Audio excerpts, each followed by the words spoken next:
Have you ever walked into a crowded cafe, theater lobby, or office party and felt a subtle shift in the air the moment you arrived? You're not speaking yet. No bold entrance, no booming voice, just a quiet step through the door. And still, you sense eyes flick toward you, some curious, some wary, a few almost alarmed. You grab your coffee, feeling that invisible current bending around you, tugging at people's emotions. What unseen force could be at play? Imagine Sarah, the office organizer who always arrives early to set up meetings. She arranges chairs, programs the projector, and greets each colleague with a warm smile. Yet somehow, when the meeting begins, no one offers her thanks. She's there, always giving, always helpful, and yet she feels like a ghost in her own workplace. She jokes that she's invisible, but deep down, she wonders if she's off-putting. Why do people drift away when she approaches? It can't be her sincerity, her competence, or her goodwill. Could it be something she isn't even aware of? Something as elusive as a breeze, yet as powerful as gravity?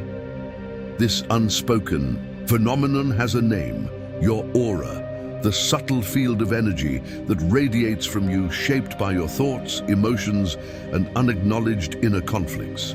Carl Jung, the father of analytical psychology, taught us that each person carries within them a hidden landscape of archetypes, shadows, and projections.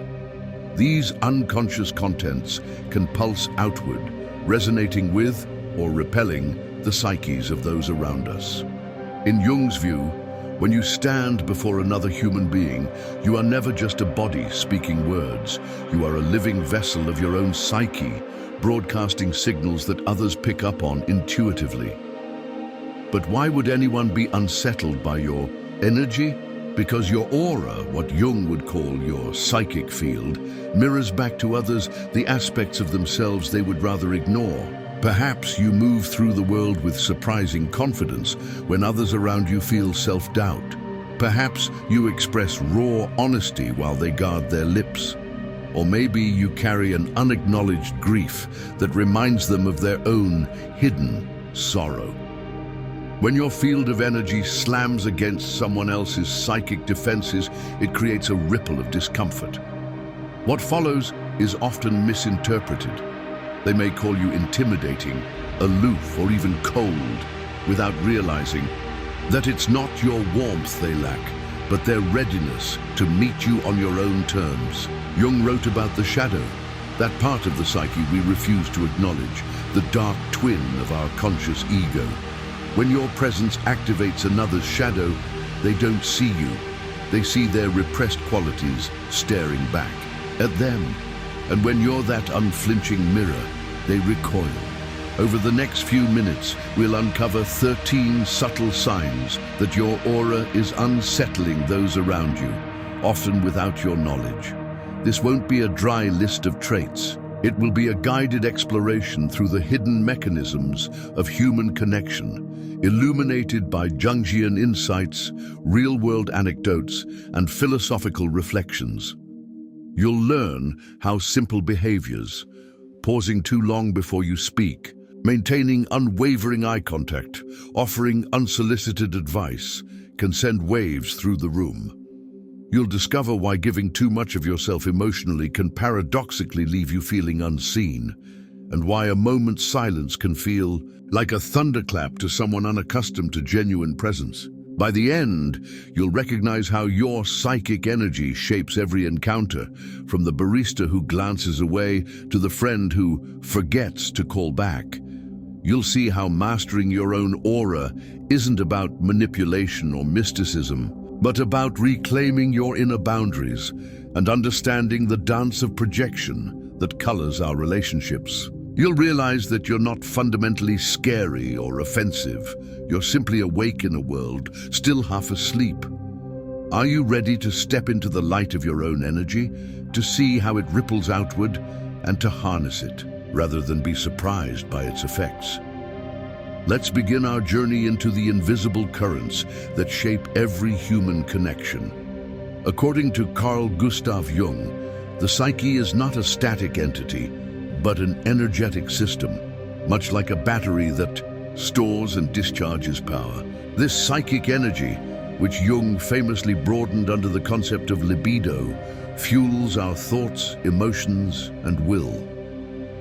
It's the spark behind a flash of insight, the momentum of ambition, the warmth of compassion, and even the chill of fear. Because this energy doesn't remain contained within us, but flows outward, it forms the subtle aura that others intuitively perceive. When your energy resonates with someone else's unconscious content, you feel rapport. When it clashes, you experience friction and aversion. Within this energetic framework lie several key ideas that explain why your aura may unsettle those around you.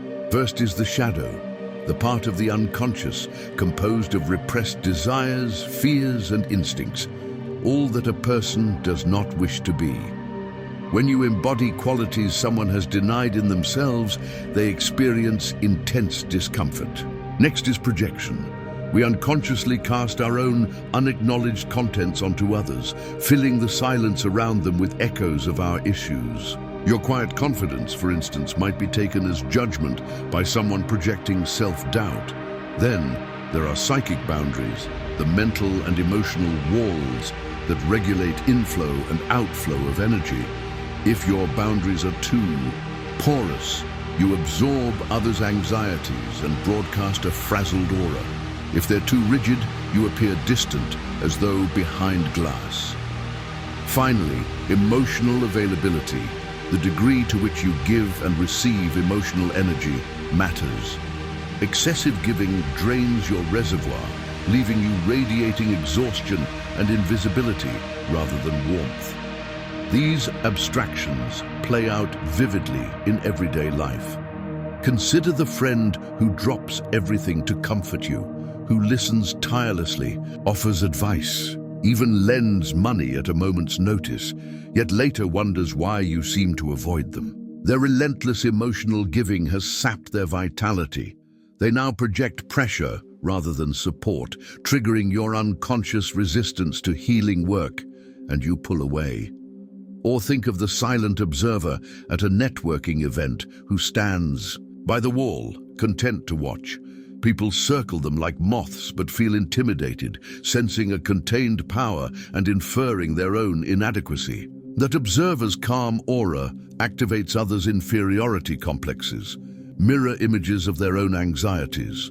Contrast that with the charismatic leader in a brainstorming session whose intense gaze and passionate speech magnetize some team members, while causing others to fold their arms in silent dissent. Her dense energy field resonates with those who share her vision and clashes with those whose hidden doubts surface as hostility. Beyond these psychological mechanisms, Jung's ideas carry profound philosophical implications. The process of individuation, the lifelong integration of unconscious contents into consciousness, transforms our aura from erratic currents to a steady field of authentic presence. As you bring shadow aspects into awareness, your energy becomes coherent and balanced. You neither overwhelm others nor appear depleted. Every moment of interpersonal unease thus becomes a chance to peer into your own psyche. When someone recoils from your presence, you can ask, "What is my aura revealing that I'm not ready to face?" Furthermore, freedom in this context is not merely the absence of constraints, but the capacity to shape your psychic field intentionally. You choose whether to fortify boundaries, replenish your reserves, or clear projections, thereby taking responsibility for how your energy impacts those around you. Having traced these currents of psychic energy, its generation, its flow into projections, its shaping by boundaries, and its reflection of authentic or depleted selves, we stand ready to recognize the subtle signs that your aura unsettles others. In the next section, we will unfold 13 such signs, revealing how pauses in speech, unwavering eye contact, unsolicited advice, and even moments of silence can send ripples of discomfort through any gathering. As we peel back these layers, You will learn not only how your presence can both enchant and alarm, but also how to harness your energy with awareness rather than be surprised by its effects. You've followed the currents of psychic energy from its first spark in the unconscious to its ripples across every encounter. You've seen how your aura can reflect another's shadow, how your boundaries can fracture under unconscious pressures, how your presence can magnetize or repel without a single word. And now, as the tapestry of these insights unfurls before you, prepare to confront a truth so paradoxical it may shatter your most cherished assumptions about connection. The very energy you lavish on others, the compassion you believe cements bonds, can be the force that severs them. Imagine standing at a cliff's edge, wind whipping around you, looking down into the smoky abyss of expectations you've built in others' minds.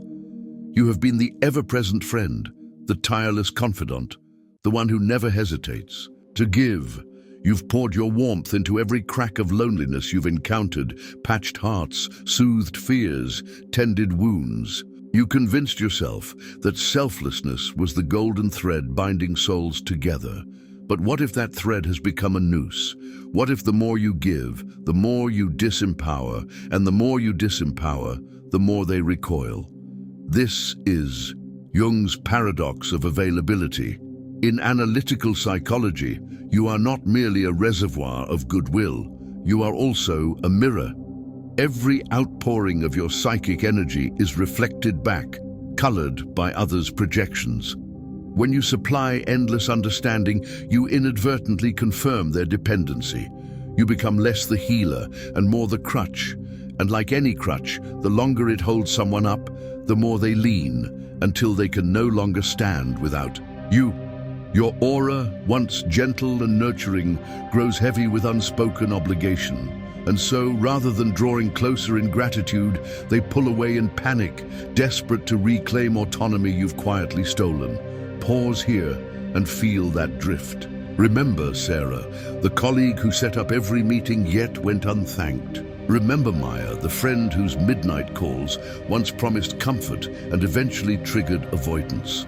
Their rejection wasn't born of ingratitude, it was born of imbalance, their need to reclaim their own energy, to re-establish psychic sovereignty. Your generosity, unchecked, overshadowed their own ability to feel, to heal, to act. In that moment of withdrawal, they weren't saying, "I don't care about you." They were saying, "I must reclaim what is mine." So ask yourself, have you ever felt the crushing guilt of being too much? Have you ever watched someone's eyes dart away, not from disdain, but from the vertigo of over-reliance on you? That discomfort you sensed in them was your gift returned. Your aura, once a gentle glow, had grown into a furnace, threatening to burn up the very relationship it warmed. And when the ember grows too hot, even the tenderest hands must pull back. But here's where the true revelation strikes. This pattern is not a failure of compassion, but its most profound expression. By exhausting your own reserves, you force a confrontation. Will they learn to replenish themselves? Will they face the darker parts of their psyche, their fear of abandonment, their hidden shame, their unclaimed power? Or will they slip into the familiar comfort of dependency and grow resentful when you do not comply? This tension between giving and individuation is the crucible of authentic connection. Jung insisted that no one can truly help another until they help themselves. Your aura serves as both beacon and gauntlet. It invites them to bask in your light, but it also challenges them to ignite their own flame. When they recoil, it is the unconscious self recoiling from growth. And as someone committed to mutual awakening, you must not see their retreat as rejection, but as resistance to the call of individuation. In that retreat lies an invitation to reclaim your psychic energy, yes, but also to hold space for them, to reclaim theirs. This means learning to direct your aura with intention rather than impulse. It means discerning when to extend a hand and when to step back, trusting that absence can be as catalytic as presence. In practice, This might look like offering support only when asked, or pausing before you comfort, allowing silence to stir their own resources. It might mean setting boundaries not as walls of cruelty, but as gates of empowerment, where each person must choose to cross into vulnerability on their own terms. Herein lies the climax of our journey. You are not just the subject of psychic forces, you are their alchemist. No longer passive in the flow, you learn to refine your energy, to transmute compulsive giving into conscious generosity. You shift from being the endless reservoir to the resonant spring, one whose waters inspire thirst rather than dependence. This alchemy demands courage, for it breaks the habit of people-pleasing that masquerades as virtue. It demands humility, for it recognizes that you cannot save others by emptying yourself. And it demands faith, for it trusts that each soul must answer its own darkness to find the light. Philosophically, this revelation challenges the societal myth that self-sacrifice is the highest form of love. Instead, it reframes love as integrity of being, where each individual stands whole, neither overshadowed nor overbearing. It reframes connection as a meeting of equals, where each aura meets the other, not as a cure, but as a companion on parallel quests toward wholeness. In such a paradigm, the magnetism of two free selves becomes infinitely more powerful and infinitely more sustainable than the stickiness of codependency. So, what does it mean to embrace this paradox? It means accepting that sometimes the most loving act is to resist the impulse to give until asked. It means believing that true compassion arises not from depletion, but from abundance. That your aura, when brimming with self-care and self-knowledge, can guide others toward their own wells of strength. It means acknowledging that boundaries are not barriers, but bridges to authentic intimacy, for they clarify the terms of engagement. This is who I am, and this is who you are. Let us meet here in mutual responsibility. At this turning point, you are confronted with a choice. Remain trapped in the cycle of frantic giving and involuntary rejection, or step into the paradoxical freedom that comes when you reclaim your energy. You can continue to pour yourself away until you vanish from view, or you can shine with the steady light of an individuated self, one whose aura neither overwhelms nor diminishes, but simply is. And in that steady light, real connection awaits. Take a deep breath. Feel your own energy humming beneath your skin. This is your revelation. Your aura is not a weapon to cast at others, nor is it a balm to be dispensed without thought. It is the echo of your own becoming, and it calls each person you meet not to lean on you, but to stand beside you as whole, sovereign, and awake. This is the moment when everything you've learned converges.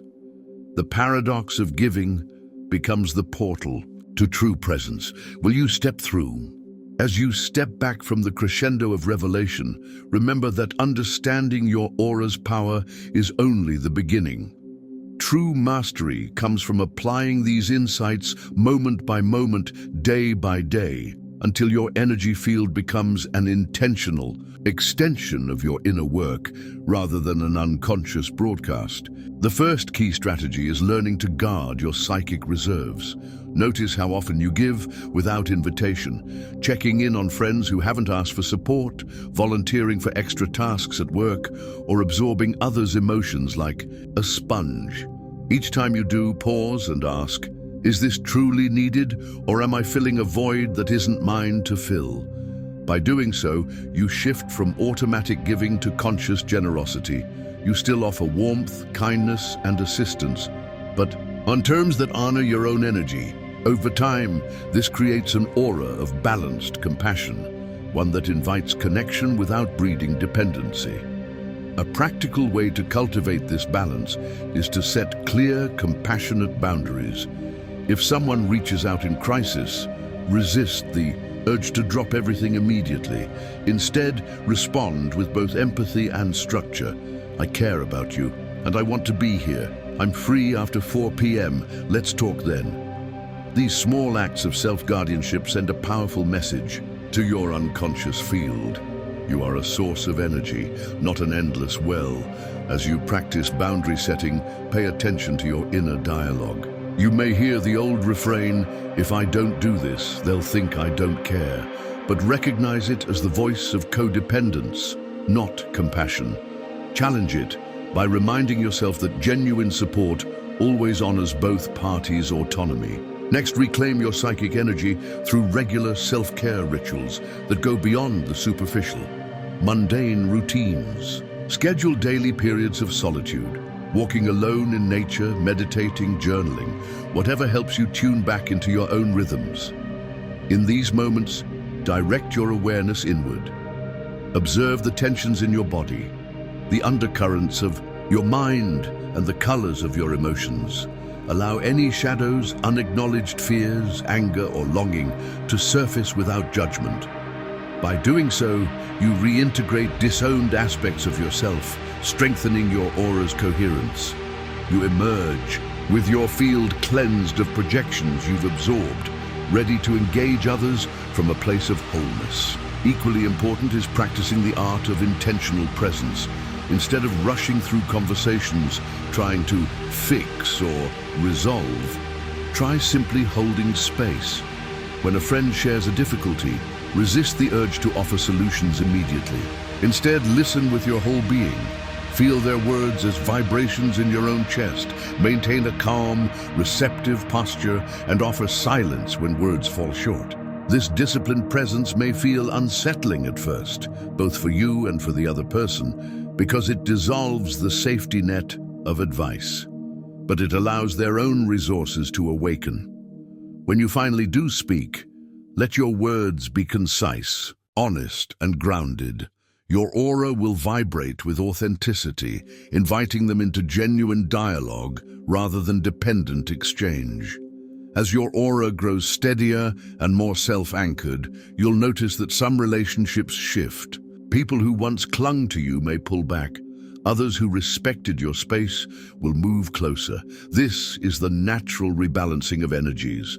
Rather than mourning lost connections, view it as a clearing. Your field is now calibrated to resonate with those who can match your frequency, people committed to their own individuation journey. Celebrate these alignments, for they form the basis of sustainable, enriching relationships. And for connections that fade, honor the lessons they offered about your own boundaries and projections. On a philosophical level, this practice of boundary-centered generosity and mindful presence invites you into authentic living. When your aura is no longer a reactive streak in the psychic landscape, but a luminous field of intentional energy, you inhabit your life with integrity. You become neither the martyr nor the martyr maker. You become, in Jung's terms, an individuated self, a being whose inner and outer worlds reflect one another. This is the heart of genuine connection, meeting another not as a savior or a victim, but as an equal subjectivity, each holding space for the other's growth. Consider how this paradigm shifts your understanding of love, friendship, and leadership. Love, in this context, is not a sacrificial giving that drains, but a mutual exchange of energies that enriches both parties. Friendship becomes a partnership of equals, where support is offered and received freely without hidden debts. Leadership transforms from command and control charisma into a field of inspiration that empowers others to discover their own authority. In every role you play, parent, partner, colleague, you move from unconscious reactivity into conscious creation of relationship dynamics. To sustain these gains, integrate daily reflection into your routine. At night, review your interactions. When did your aura feel vibrant and aligned? When did you feel drained or reactive? What boundaries went unspoken that you wish you'd articulated? Use these reflections not as exercises in guilt, but as fuel for growth. Over weeks and months, you'll see trends emerge, a tendency toward people-pleasing here, a habit of over-talking there. With this clear map, you can design targeted interventions, a writing prompt, a conversation rehearsal, or a reset in your self-care schedule. Finally, share these insights with your community. Teaching is itself a powerful way to solidify your learning. Invite a friend to experiment with boundary setting alongside you, or host a small group discussion about projection and individuation. As you articulate these concepts out loud, your own aura gains clarity, and you reinforce in others the responsibility for their own psychic fields. In this way, you become a catalyst not only for your own awakening, but for collective transformation. Before we close, take a moment to breathe deeply and sense your aura now after this journey. Do you feel more grounded, more spacious, more intentional? Carry this awareness into your next encounter. Notice the micro shifts in energy when you place a boundary, when you sit in silence, when you reclaim your time. Let these practices become as natural as breathing, so your aura emerges not as a mysterious force, but as a deliberate instrument of connection and growth. Now, I'd love to hear from you. Have you ever felt invisible despite always being there for others? Or perhaps you've witnessed someone's aura push you away. What did that teach you about your own boundaries? Share your experiences in the comments below. If this exploration illuminated new pathways for you, hit that like button, subscribe for more deep dives into the psyche, and ring the notification bell so you never miss an awakening. And if this video spoke to your own journey of individuation, share it with someone who might need that invitation to step into their own light. Thank you for traveling through these invisible currents with me. May your aura shine with purpose, your boundaries hold with kindness, and your presence become a beacon for yourself and for all those brave enough to meet you.